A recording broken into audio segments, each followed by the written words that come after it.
Thank you all for coming.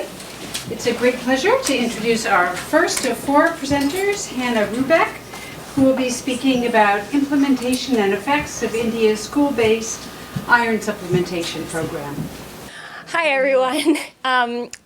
Like Professor McIntyre said, my name is Hannah Ruebeck, and today I'm going to be talking about my senior thesis in economics, which studied the implementation and effects of India's recent national school-based iron supplementation program. So first, I wanted to give you a little bit of background about iron deficiency and its causes and consequences. The main cause of iron deficiency is usually a low amount of iron in your diet, and so that tends to be in largely vegetarian diets because animal products are the ones that are most rich in iron. It can also be exacerbated by other micronutrient deficiencies because vitamins like A and C are necessary for the absorption of iron into your bloodstream. It can also be exacerbated by parasitic infections because the worms in your body will compete for the iron in your food, and so you won't absorb all of the iron yourself. Why do we care about iron deficiency? It has some really severe consequences, particularly for children, and it's the #1 micronutrient deficiency in the world. So iron deficiency can cause weakened immune systems and lethargy, which can keep adults out of work or kids out of school.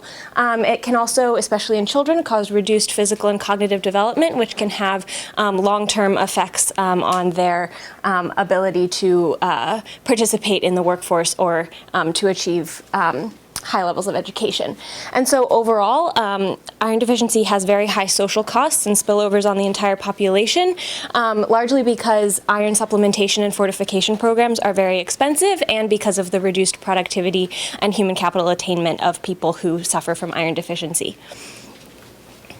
So in India, over 70% of children under 5 are anemic, and more than half of children ages 6 to 11 are anemic. And so these are some of the highest rates in the world, and in developing countries in general, more than half of school-age children are anemic.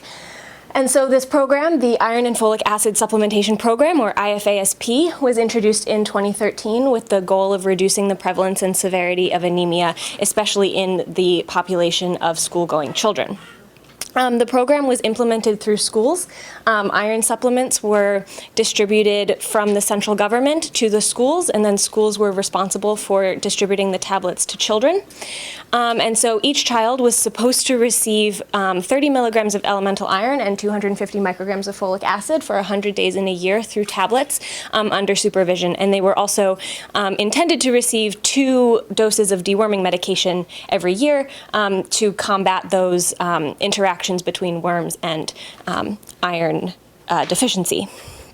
So why is it important to study this program? So first, in general, it's very hard to know what we would expect the effect of a program like this to be, largely because we can't infer causality from correlational data. So if a school chooses to implement an iron supplementation program, it's likely very different from a school that does not choose to implement an iron supplementation program.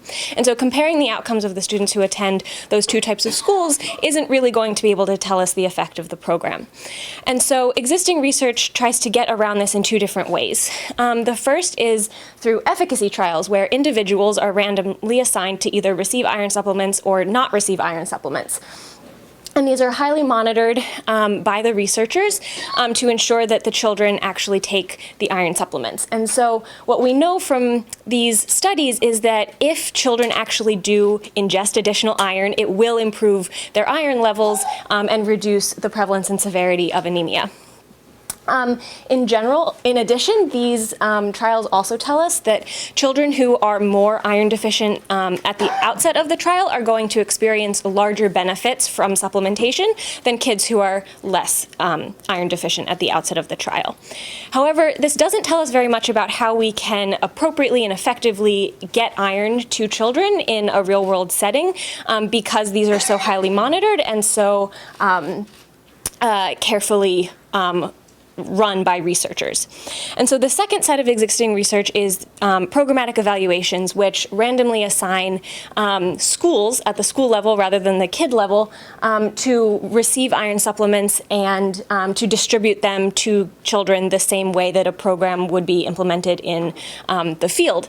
And so what we learned from this research is that in general, where there's high compliance with the program, it's effective in reducing anemia rates, but where there's low compliance with the program, it's not very effective in improving the rates of anemia.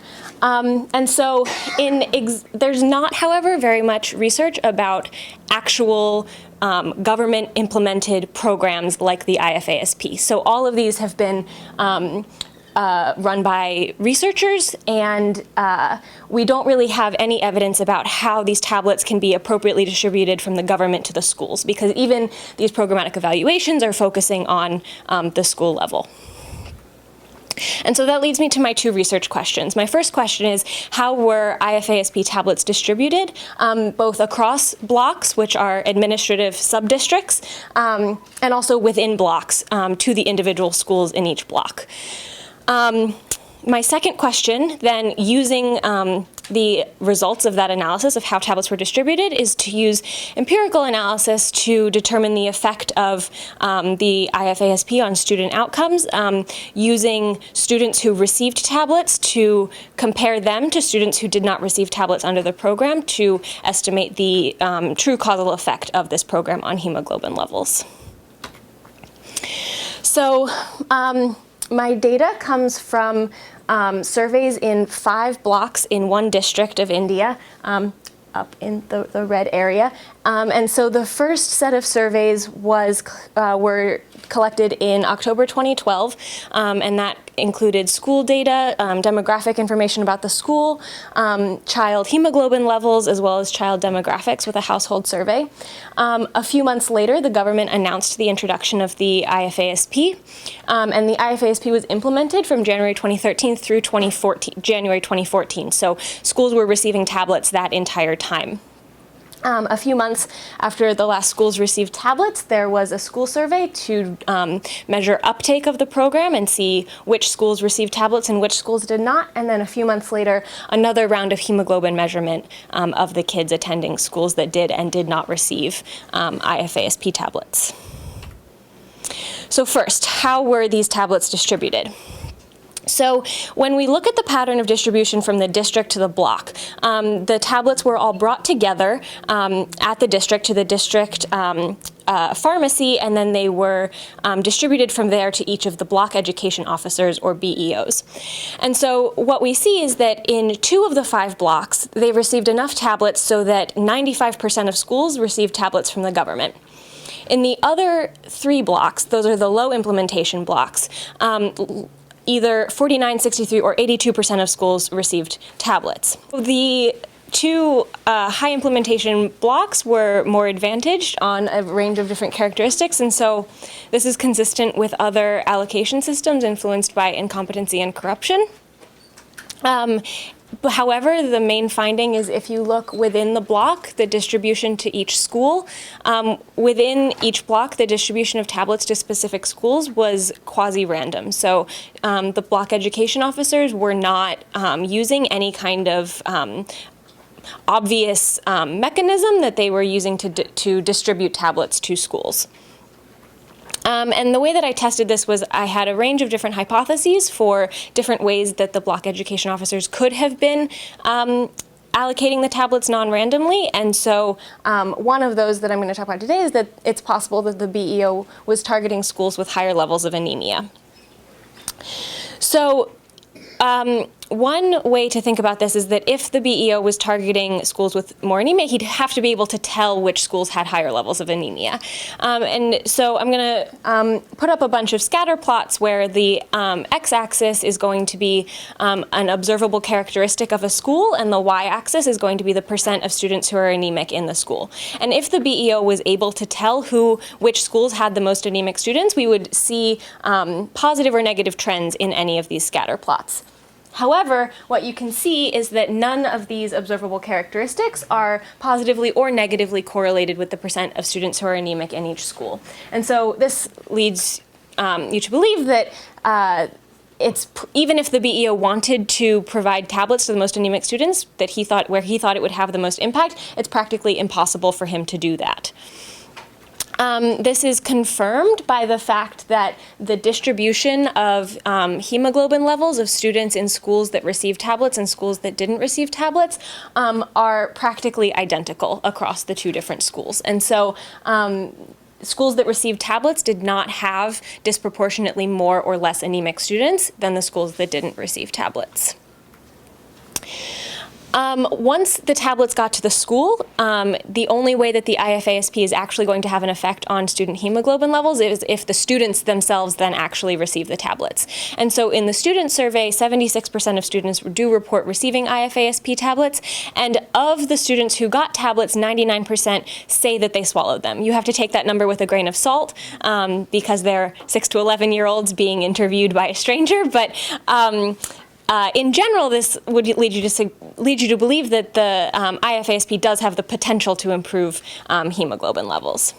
So that leads me to the second part of my analysis, which is to figure out the effect of the IFASP on hemoglobin levels. So the empirical strategy that I'm going to use is called a difference in differences approach. And the idea is that we have a quasi-treatment and a quasi-control group. The treatment group is the group of students who went to schools that received the IFASP. And so if we look at their differences in hemoglobin levels from after the program and before the program, those differences are going to include the effect of the IFASP plus any other trends that were changing over time that would have affected hemoglobin levels. However, we also have this control group of students who didn't receive the IFASP. And so if we look at the difference in their hemoglobin levels from after to before, so D minus C, that would just tell us the underlying time trends that were having an effect on hemoglobin levels. And so if we subtract the change for treatment students minus the change for control students, we're going to find just the isolated effect of the IFASP. So using that type of analysis, I find that the overall effect was to increase hemoglobin levels by about 0.3 grams per deciliter, which is about the size of an effect that you would expect from a program on this scale. However, it is slightly on the low side, and there's also lots of other things that we might be interested in about how this effect kind of manifested for different students in different groups. And so the first extension of this analysis is to look at the different effects for students who had different anemia levels at baseline. We would expect that students with lower hemoglobin levels at baseline would have a larger effect, and that students with higher hemoglobin levels at baseline would have a smaller effect.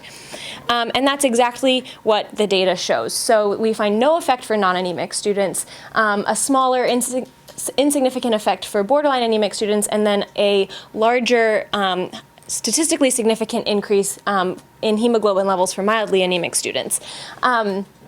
The fact that there's no real effect or a smaller effect for moderately anemic students is something that I'll come back to when I talk about policy implications. But largely, this does follow the pattern that we expected.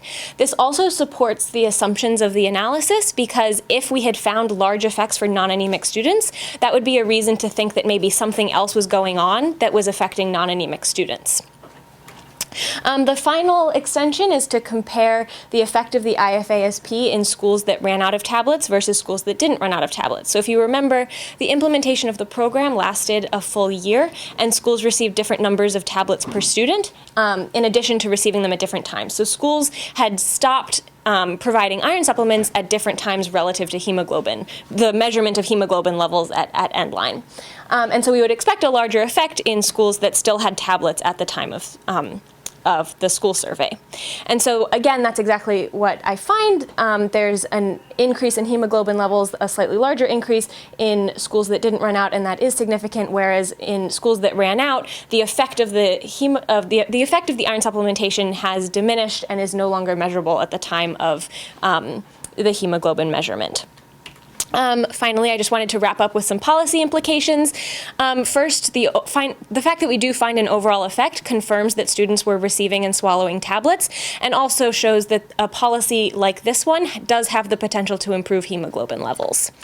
The fact that we find a strong positive effect for mildly anemic students, but no real effect for moderately anemic students suggests that a school-based policy like this one is not enough to help the most anemic students. Likely because they're suffering from many of those substantial negative effects of anemia that I talked about at the beginning, and so they may not be attending school as frequently and receiving the tablets the way that the other students are. So in the short term, this policy is probably not enough to help those most severely anemic students, but in the long term, it may reduce the number of students who become severely anemic since it has such positive effects for the mildly anemic students.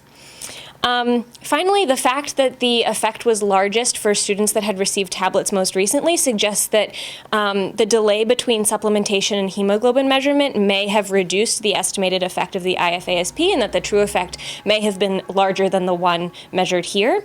It also suggests that the policy is limited by an undersupply of tablets to schools, and also by the school calendar, because every year there's going to be at least 2 months when students are out of school for summer vacation where they're not going to be receiving tablets, and their hemoglobin levels may be falling over that time. So finally, I just wanted to thank my advisor, Professor Shastri, and Professor McKnight, who runs the Economic Research Seminar, and also the Committee on Curriculum and Academic Policy for awarding a Schiff Fellowship to support this thesis. Thank you.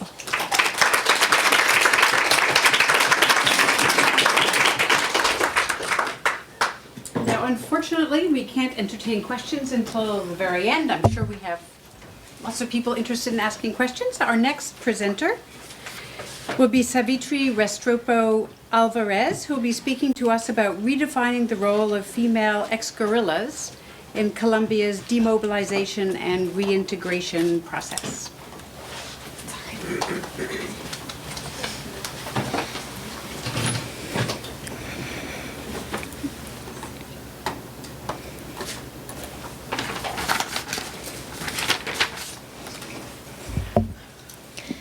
In December last year, I went to Colombia for 2 weeks to interview recently demobilized guerrillas from the FARC.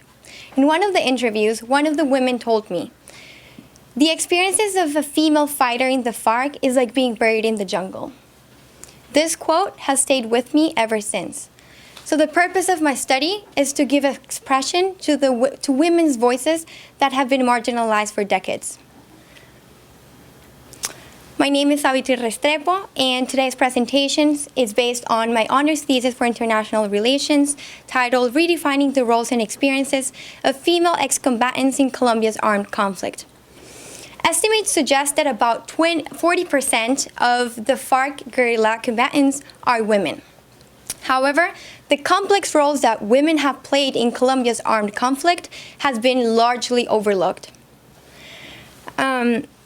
Much of the scholarship and the literature out there seems to assume a dichotomy in which men are portrayed as the sole protagonists and perpetrators of conflict, while women are the inevitable helpless victims, often portrayed as weak, subordinate, destitute, and displaced. As a result, the purpose of my study of my thesis is to examine women's particular experiences as combatants, trying to figure out the circumstances that led these women to join the FARC, the roles they play within the organization, and their transition back into mainstream society. My research revealed that there is no easy distinction between women as either victims or perpetrators, because the majority of them have ambiguous experiences where consent and coercion, empowerment and abuse seem to coexist simultaneously in uneasy and complex relationships. Today, I will highlight some of the testimonies from former FARC guerrillas in order to illustrate some of my findings. I would like to start off by very briefly giving you an outline of Colombia's armed conflict. Colombia has, in a nutshell, suffered a civil war that has lasted a little longer than half a century, making it one of the longest and most brutal of the continent. Pretty much it's a conflict fought between three main actors. We have the left-wing guerrillas, such as the FARC, that emerged in the 1960s. We have the right-wing paramilitaries that emerged to fight the violence of the guerrillas, and then we have the government forces. Today, the FARC is the longest standing active guerrilla in Colombia, and they still claim to be an army of peasant Marxist-Leninists with a very specific political agenda for the country. This conflict has caused thousands of lives. It has generated tremendous insecurity. And as you can see from the statistics above, there's been over 218,000 people killed, and most of them, 80% of them, have been civilians. There's been over 5.7 million internally displaced people, which means that after Syria, Colombia is the second country in the world with the highest number of IDPs. Now I'd like to jump right into my fieldwork. As I mentioned, in December 2015, supported by the SHIFT Fellowship, I traveled to Colombia, to the city of Cali, my hometown, where I interviewed 20 different FARC guerrillas and ex-combatants from other guerrilla movements in the country. And unlike most post-conflict studies, they're usually conducted after the most immediate dangers of the conflict is over. All the field work was conducted in the midst of an ongoing conflict because the peace negotiations in Cuba have not been able to reach a final agreement. And this means that the FARC is still active and they have not surrendered their weapons. And this is important because that means that all of my interviewees are either deserters, meaning they escaped or left their respective guerrilla groups, such as the case as Angela and Maria, or B, they've been captured by the Colombian army, such as the case of Eloisa. So I'd like to first give you a general profile of who does the FARC recruit. The FARC often recruits in rural and marginalized areas of Colombia where it has a strong presence and civilian support because the government cannot provide basic services for the population. The overwhelming majority of the FARC recruits are rural peasants, or campesinos in Spanish, that are frequently illiterate, have very little formal education. They're generally indigenous or Afro-Colombian and very, very young. This confluence of factors make them susceptible to the FARC ideology and to the different recruiting techniques. So one of the main questions that I sought to answer in my thesis is why and how do women join the FARC? But before attempting to answer this question, it's important to understand that joining the FARC entails two main conditions that recruits are supposedly informed of in advance. First, it is a life engagement, and this means that their enlistment becomes permanent once a 2 to 3 months trial period is over. And second, recruits are expected to break ties with their families and with their former civilians' lives.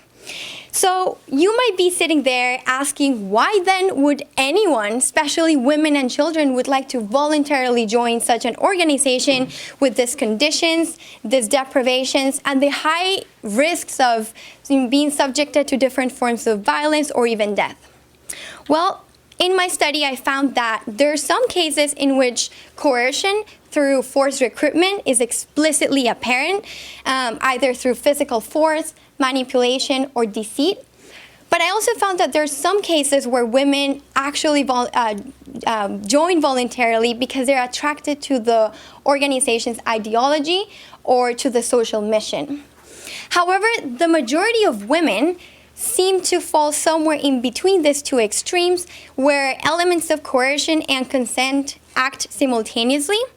For many women in the countryside, the allure of wearing weapons and wearing uniforms and learning how to use weapons seems to be a strong incentive for enlisting out of curiosity or admiration for beautiful and strong female fighters, and this is illustrated in the following testimony. Daniela was recruited at the age of 12, and she says, "I knew exactly what I was getting myself into. Every day, I saw and followed some of the female fighters who visited my vereda, dressed in uniforms and carrying rifles. They constantly advised me to stay away from them, but they were so beautiful and strong, I decided that I had to convince them to let me join." So, with this testimony, one might think that Daniela voluntarily joined the organization. However, a more complex picture emerges once we dig under the surface. Daniela was abandoned by her mother when she was still an infant, and she was forced to live with her stepfather, a man who treated her poorly and was abusive. Daniela was forced to do all the household work, was not allowed to attend school, and she had very little contact with other children. And so her decision to join the FARC seems to be informed by very difficult life circumstances and an abusive home that made her desperate and vulnerable to the FARC recruiting practices. And so in my thesis, I argue that under these circumstances and in the absence of viable alternatives, Daniela's decision to join cannot necessarily be deemed a truly autonomous one. And now I'd like to move to the second biggest question that I sought to answer in my study. What are the roles and experiences of women in the FARC? And this question departs from the notion that regardless of how women join the FARC, once they're within the organization, they can become active combatants in war. And so,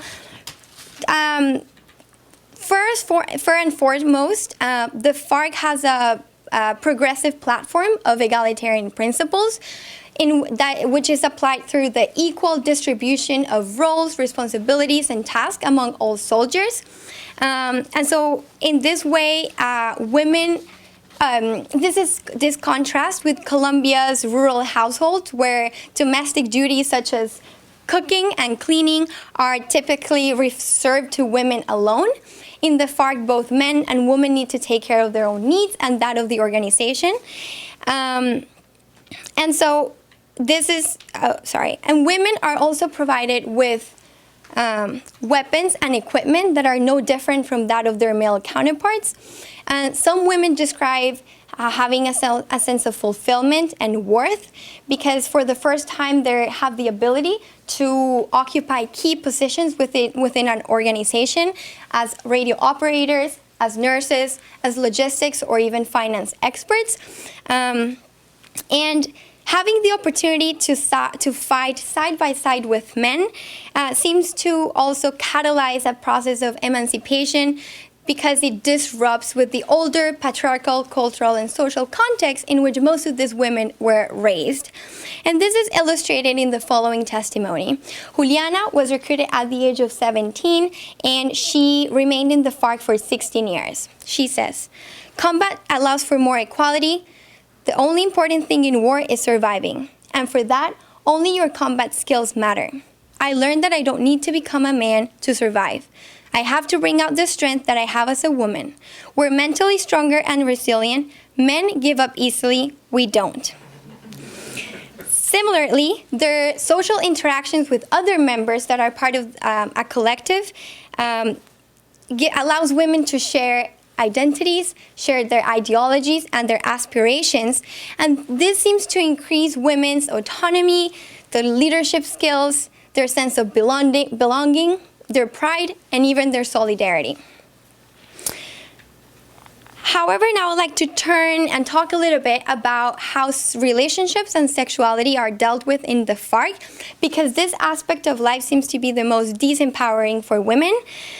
According to the FARC's official policy, gender discrimination is not tolerated. And so, for example, rape is an offense that is punishable by death. And so, in theory, women are free to refuse sex.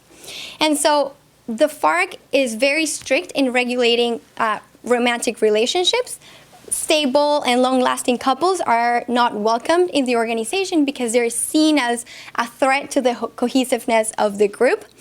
And so, in a sense, this seems to give women initially some freedom compared to their lives as civilians because they now have a choice over with whom, when, and where to have relationships with. However, the FARC also has a very strict regulation in terms of over women's reproductive rights. The FARC has a very strict contraceptive methods. Women are not allowed to have children. And in cases where women do become pregnant, the commanders often authorize forced abortions, even if the mother's life is at risk. And all these forced contraceptive methods and abortions are, of course, only applied to women. And so the following testimony gives us a little insight into the hardships that women experience in the FARC. Angela was recruited at the age of 21, and she says, "It is an animal's life. Being a woman in the FARC means that you have to carry heavy loads, walk with wet clothes, have sex with old men, and have abortions." And so in this sense, we see how women are often subjected to the worst forms of physical and emotional abuse. And so to wrap up my findings of my thesis, I would like to start off by saying that the FARC's commitment to gender equality seems to be very attractive to women who have been victims of different forms of abuse and that are now seeking greater independence, respect, and freedom. However, so in this sense, most women seem to express some positive experiences and gains from their involvement in the FARC as they are able to depart, to some extent, from traditional gender roles. However, these women are at the same time marginalized, exploited, and disregarded on the basis of their gender. As I said, the FARC control over their relationships, the forced contraceptive methods, and abortions are a direct violation over women's body integrity. It reduces women's privacy, freedom, and dignity. And so overall, I hope to convince you how the experiences of women in the FARC is very unique to women, and it's one characterized by both empowerment and disempowerment. And so going back to what I started saying at the beginning of this presentation of how scholars and policymakers categorize women as either victims or perpetrators, in my thesis I hope to contribute by adding a new perspective that shows how most women actually fall somewhere along a continuum of victimhood and culpability, because their complex roles and experiences in the FARC cannot be simply put in these binary categories. So I'd like to end here by thanking my supervisor, Professor Candlin, Professor Joy, my professors in my thesis committee, Professor Joseph and Lois Wasserspring, the Jerome Schiff Foundation for supporting my field work, and of course Colombia's Agency for Reintegration, where I found all these wonderful women who shared their experiences. And so without them, this thesis wouldn't have been possible. Thank you.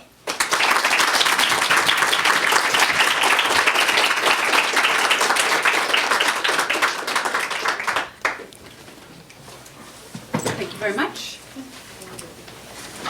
It's my pleasure to introduce Natalie Catalan, who will be talking about impact assessment on insulation in northern Pakistan. Hello, everybody. My name is Natalie Catalan, and I'll be talking today about my project last semester at the MIT D-Lab. And so for the D-Lab class, the whole class, we were focused on helping a social enterprise try to figure out how they were going to prove to their different contributors how they are creating impact. And so I was focused on Gonzla, which is a social enterprise founded by Zara Ali, and she started it out of MIT. And this social enterprise sells insulation to mountainous areas in Pakistan for a really low price to the rural people of the area.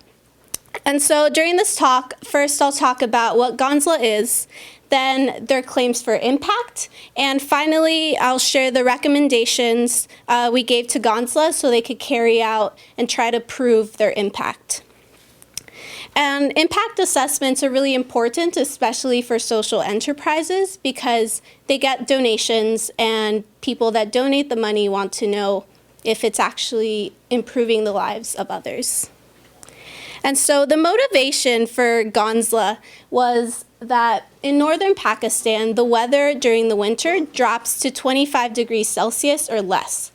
And so the technology in this area is very not, it's not very good. And so as you see in this picture, they have people burning open fires in their homes. And so all the smoke in the area is trapped inside the home, and it contributes to a lot of respiratory diseases and a decrease in health. So Gonzla's mission is to provide insulation that will keep the heat in, and so when they burn the wood, they'll burn less wood, and therefore the smoke will be a lot less, and they will be a lot healthier. And the goal is so that it's sustainable and economical. So in terms of economical, they get a lot of funding from a lot of different companies, and like MIT gives a lot of funding to Gonzla. And sustainable, these are actually there's 4 types of insulation panels, and so all of them are different and different priced. So the thicker one is better and it's more expensive, and the least thick one is this one, and it's the least expensive. So there's a theory of change that Gonzla has, and so my purpose was to see if this theory of change actually happens, or if they are just saying this happens, but it doesn't really happen. So they say, with the insulation, heat loss will decrease, and so the temperature will increase, thus comfort will increase, and usability will increase. At the same time, they'll burn less wood if there's insulation, the smoke will decrease, less exposure, better health. Same with fuel costs and deforestation, they will both go down. So they have 4 different types of impact. Economic, in which insulation will reduce fuel cost spending, and it will increase productivity because people are more likely to go out, go work, instead of trying to make sure the fire's running and it's keeping the home warm. There's also environmental impact. So with the insulation, people will cut down fewer trees, and then it'll decrease deforestation. And at the same time, like I said before, the insulation panels are made out of recycled materials, which helps with the environmental impact. Health, less smoke, better health, and social. By creating a more comfortable environment, both in thermal and overall comfort, Gonzla hopes to improve the social aspect in the community. So one example is they insulated a mosque, and they realized that a lot more people were going to the mosque and staying for longer because it was warmer than homes without the insulation. And so that was one of the main points for social. So we came up with some research questions that they can ask and see if they actually create impact. So the first, are Gonzla's products and services creating impact as intended? 2, what are customers' views on the benefits of the product? And 3, how can Gonzla collect actionable and reliable data on impact? So when we started at the beginning of the semester, Gonzla had been going for about a year, and they'd collected some data. Fuel cost details. So before they installed the insulation, they would ask they would go door to door and ask questions on how much wood they collected. It wasn't very rigorous. They would just go up, ask them approximately how much wood do you collect a day, and they'd give them details. And after 6 months of the installation or a year, they'd go back to the same homes and ask them, did you use less wood this time? And there's problems with this method because the people that are going are the people that are in charge. They're the people that are installing the insulation.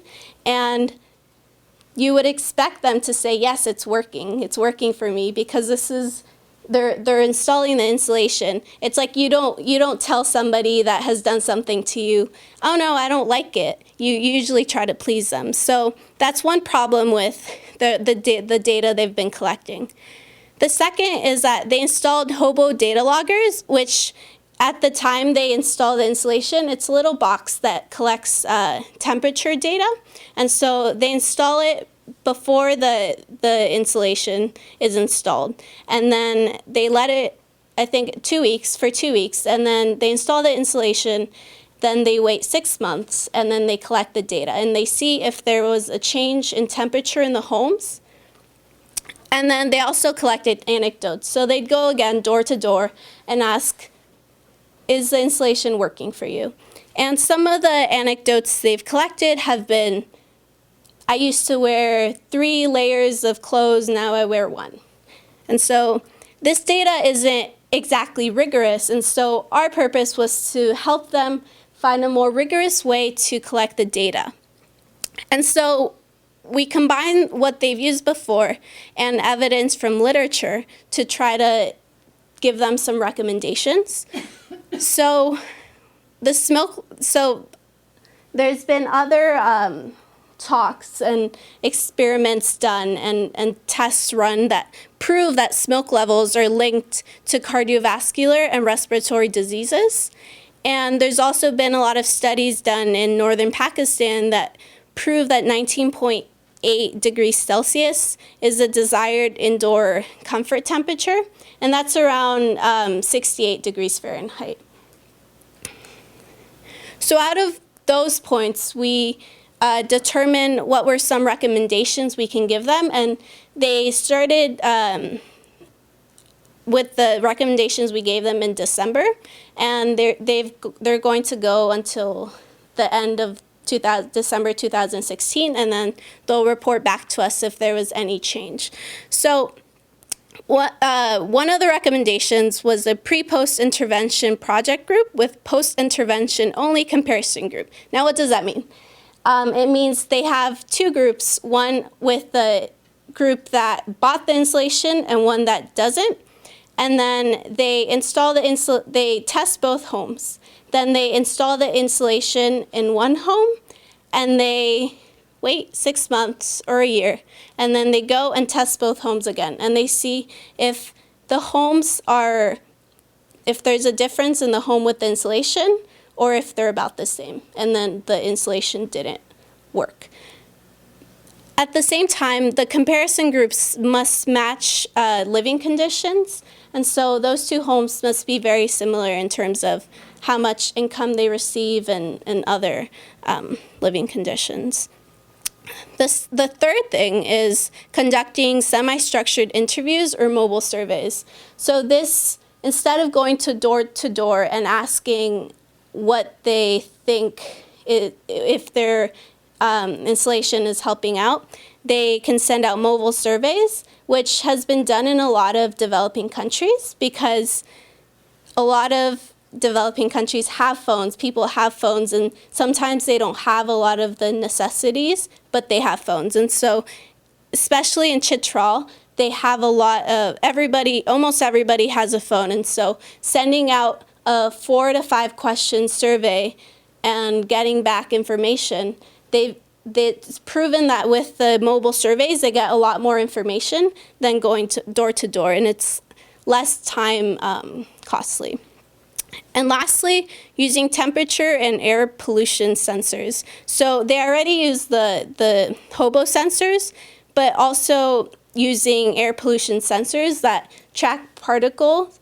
And so they're placed right next to the hobo sensors. They collect the particles, and so it sees if there has been a decrease in smoke or an increase or the same.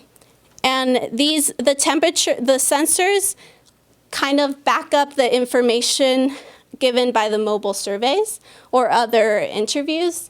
And so it tries to reinforce this data, making it a little bit more rigorous. And so this was given to Gonzla in December, and like I said, they're implementing these recommendations now, and so they'll get back to me in December. Thank you.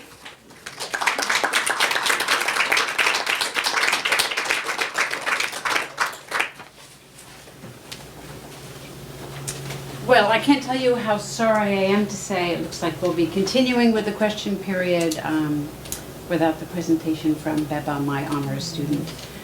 We'll give her some opportunity to present her research to maybe the rest of us in the philosophy department some other time. So we now have time we can welcome questions. Maybe we could rotate a bit and have, in order of presentation, a question for Hannah, a question for Savitri, a question for Natalie, and try to rotate through. But it doesn't really matter to me where we begin, as long as we keep rotating them. Question for Hannah?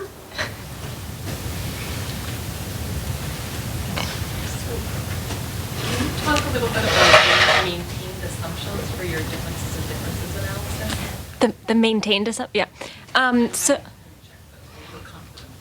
Sure. So the main assumption is that the schools that received tablets and the schools that didn't receive tablets, that the children in those schools, that their hemoglobin levels would have been trending similarly in the absence of the program. So in less economics talk, I guess that would be that if the program had never happened, we wouldn't have, and we ran this analysis, we wouldn't have measured an effect, I think is one way to put that. And so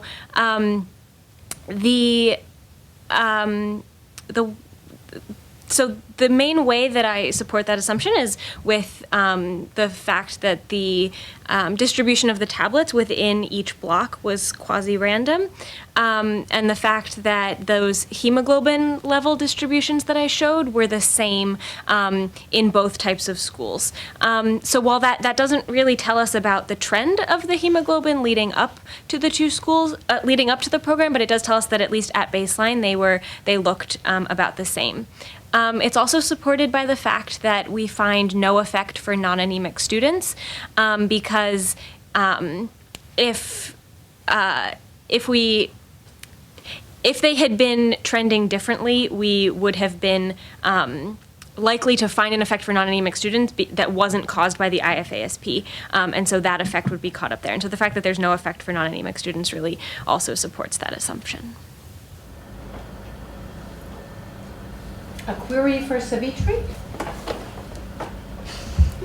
Your hand was first.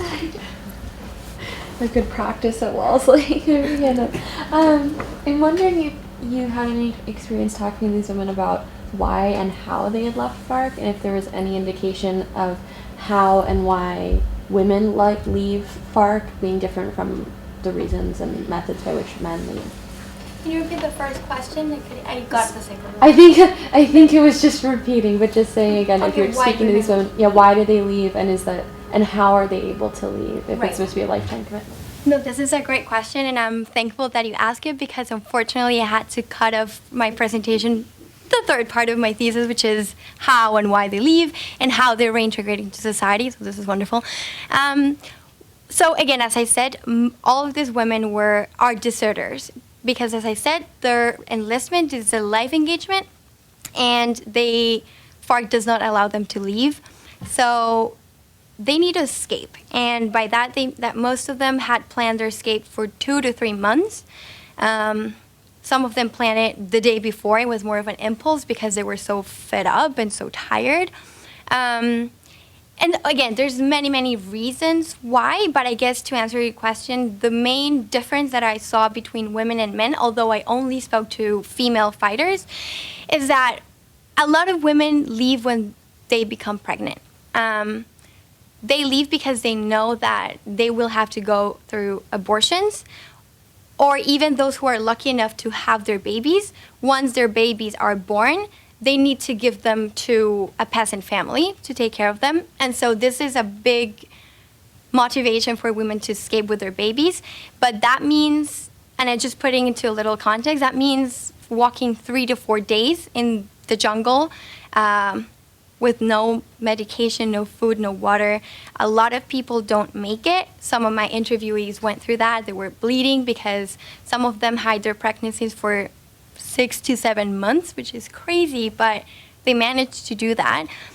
So again, pregnancy is a big reason, and the other reason is they seem to be missing their families. Some of them were able. So what the government does is they send little papers. They throw little papers in airplanes, and so some of these people pick these little papers, and there's messages on them, messages to demobilize, and so it's been more effective on women than it's been on men.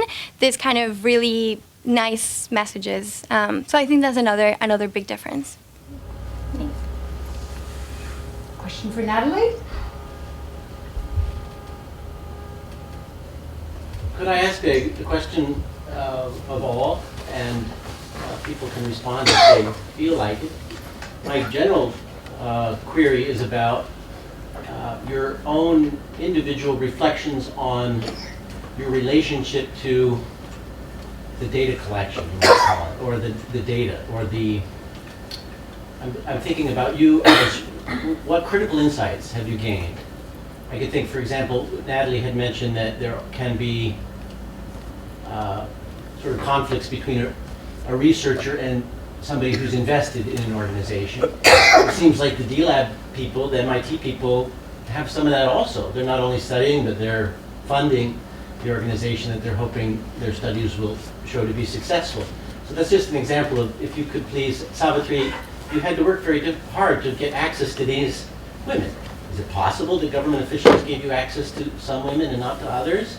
And similarly with India, I'd like to know more about, if you could please, your relationship to the data. Do you want to go first, Natalie? Oh, no. I can go. So I was not involved with the data collection process. My advisor collected this data with a field team in 2012 and then 2014. And data collection is still collection is ongoing, but still more data is coming in. And so my main relationship with the data was cleaning it and getting it into a form that would allow me to answer these questions. And so I think I learned a lot. Maybe this sounds silly, but I think I learned a lot about data collection in the field, even though I wasn't there. I think I'd come up with these questions. I'd be like, why is this coded this way and not this way? And then we'd have to think about why something had been coded a particular way and what it meant. So, yeah, I think that's it. So for me, all of my interviewees are demobilized who are in the process of reintegrating into society, and in Colombia, only one governmental agency is in charge of doing this, which is challenging because there's around 8,000 combatants are demobilizing. And so, yes, it is true that I only had one source of interviewees, like with the Colombian agency. But the good thing, I believe, is that these women were randomly called by the agency, and they said, you need to come to an interview.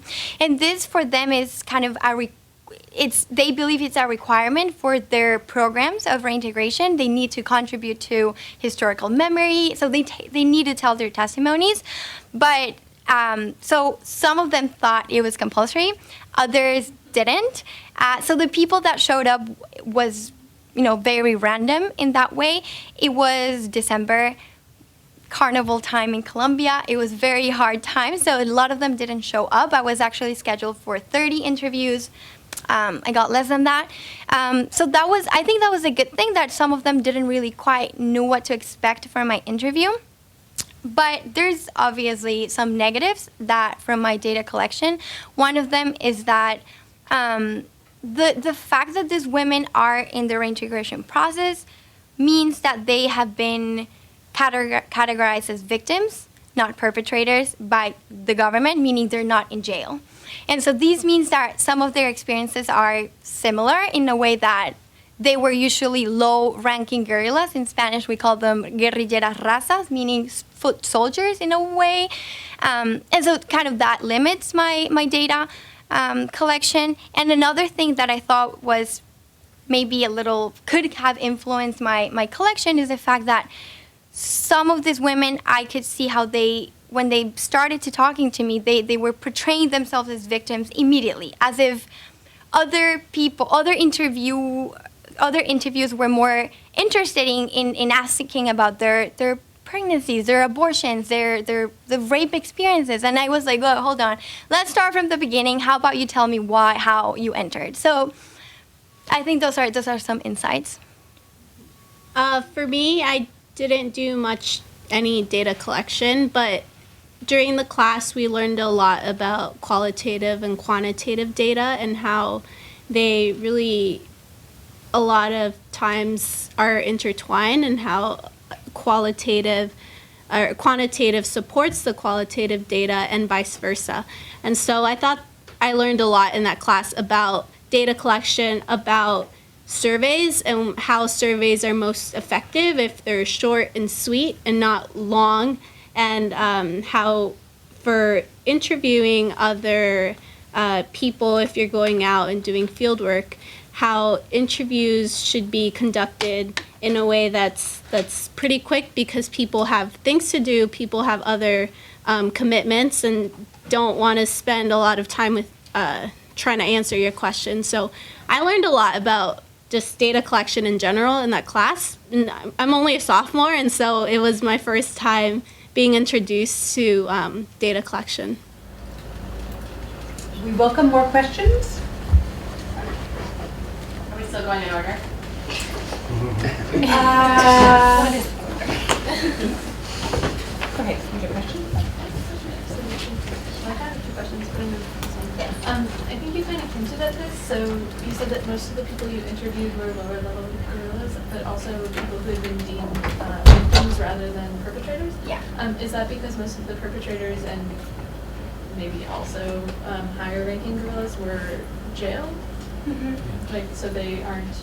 Yeah, that's correct. So this is like a super oversimplification, but I'm gonna go ahead and do it. Yes, I think like in general, the Colombian government, because before they get to the reintegration programs, there's the demobilization process. The disarmament, the demobilization, and the reintegration. So it's a long process. And so before these guerrillas go through the Ministry of Defense, and so a bunch of other agencies that kind of look at what their roles and what their positions were within the FARC structure. And I think the oversimplification I'm going to say is like if they were commanders, for example, they go through a different process in terms of like, okay, how many victims were under your command, kind of thing. And so with these women, most of them were low-ranking guerrillas. One of them was a squadron commander, and that means that she was in charge of 12 soldiers, which in my thesis I explore, what were the difference and and the impacts of her leadership positions. But squadron commanders are still the lowest level, and so they're still considered, kind of the victims, kind of people that are not conscious enough to make the decision and are kind of forced into the movement. So that's pretty much the how the government sees it. Did the women who returned to society return to their original villages? Great question. No. Most of them, so I live in Cali, which is third largest city in Colombia. And so most demobilized are either in the capital or in Cali, in my city, because the cities are so big, 2 million people, that they can keep their anonymity. They can remain anonymous, and that's very important for them because they are scared, because they're targeted by everyone. They're targeted by their former FARC combatants because they're deemed as traitors. They are deserters, and they have very valuable information that the government needs. They're targeted by paramilitaries because they're still out there. And most of the paramilitaries that have demobilized have become BACRIM, which is like emerging criminal bands that are out there, and they know, or they don't like guerrillas. Let's put it that way. They're also targeted by their families because these women are discriminated against because, after spending some years in the FARC, committing atrocities, their families, some of them obviously had been raped, and so their family judged them, and so they're also rejected by their families, and also Colombian society as a whole. These women can't tell the truth. They can't tell their guerrillas. They're scared of that because they know they're going to be looked down upon. And so one more thing I want to add here is that I talked to Professor Catalan, and one of the plans for my fieldwork was to conduct focus groups with a number of guerrillas on top of the personal interviews, because I thought, this is going to be so interesting. I'm going to find other stuff. But it went so bad. The first one I tried to do, the woman was completely shocked. And at the end she was very quiet, and then she said, "How can you possibly expect me to say anything about my life with her sitting right there?" And I was very shocked and very nervous. I said, but why? And she said, she can be a FARC infiltrator. And who knows what she's doing here? Who knows what she's telling the FARC and who's here in their reintegration programs? And so these are some of the insights that really reflect the fact that these women are not safe. Question for Natalie or a question for Hannah? I have a question for Natalie. How effective is that insulation? And how cold does it get there? You said it gets down to 25 C, but you didn't mean that because that's still very warm. Fahrenheit. 25 Fahrenheit. 25 Fahrenheit. Yes. Okay, Did I say Celsius? No. So based on what they've done, the research they've done so far, it's been effective, but we have to take this with a grain of salt because they've only been active for a year, and they've been changing the models of their insulation products constantly. Like every 2 months or so, they've been changing it. So it's different from every data point they're collecting is different because every insulation product is different. So, but overall, it's been, in one particular household, it increased 8 degrees Celsius from before they had the insulation to after. And so it's been pretty effective, but we want to make sure it's proved rigorously and not just by seeing, because it could be attributed to other factors. Like it could just be warmer than the previous year. And so, but so far it's been pretty effective. Isn't it dangerous for them to have fires in their homes? I mean, have there been a lot of incidents of... Their homes are made of stone, usually, and it is pretty bad for their health. And one of the problems also with the insulation is that people don't know how to use it. And so they'll have the fire and the insulation, but they'll keep the doors open, the windows open, so it's not going to work like that. There's no heat that's going to be captured. Yeah. The way to deal with the smoke is to have a chimney. Mm-hmm. Yeah. Do they have chimneys? Yeah, so there's a specific group that's trying to get people to have chimneys, but the thing is, the homes in this area in Chitral are very specific, so they have they don't want chimneys. The people don't want chimneys because they have the structure of their home. They have a staircase type of structure, and at the top there's a hole. And I think this is more of a religious part, and so they don't want a chimney because they still want that hole in the top, and they think that all the smoke will exit through that hole. And so the fire is not just for heating, but also for cooking. And so that's also another problem, is that maybe they are burning less wood for heating, but they're still using the same amount for cooking.